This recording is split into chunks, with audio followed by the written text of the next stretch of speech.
Okay, so basically, when me and my friends were in high school, my friends and I used to play this game called Hands.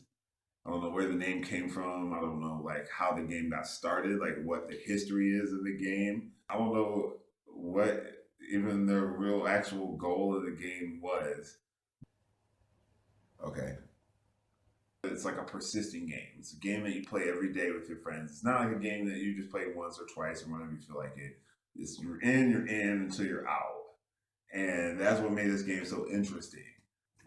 So basically, there's like a few basic rules. So the first rule of hands is that you need some hands,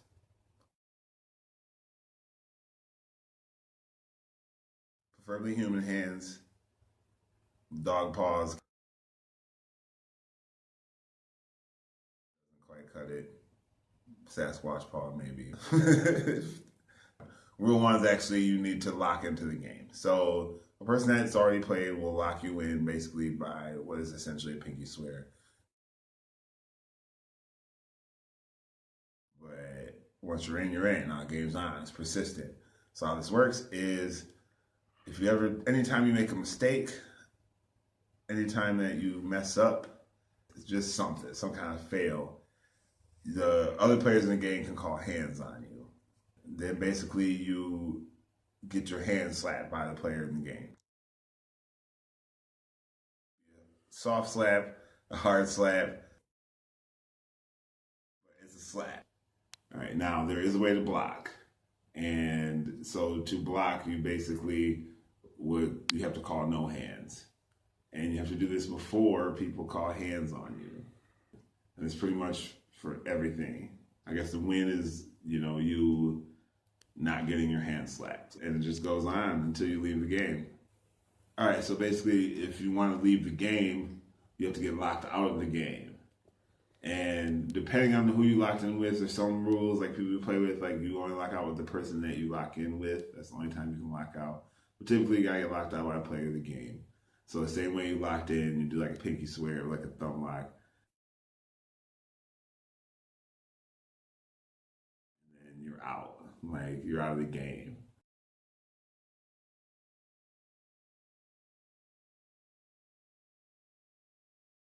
So now, one thing about the game of hands is that not everybody wants to play by the rules. So one thing about hands also is that if you get hands called on you and you don't give hands, you pull it back or you just refuse,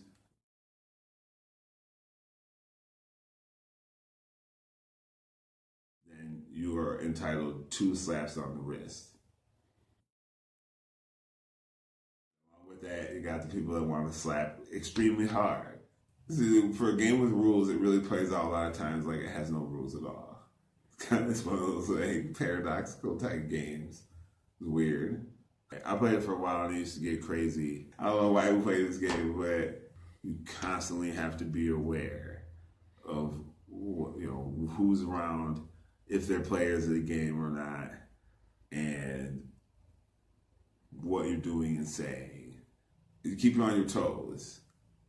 It kept me sharp because I always try to make sure that I wasn't making a mistake all the time. Our pronunciation was stellar, and I didn't make mistakes. That's why I call it a game of perfection.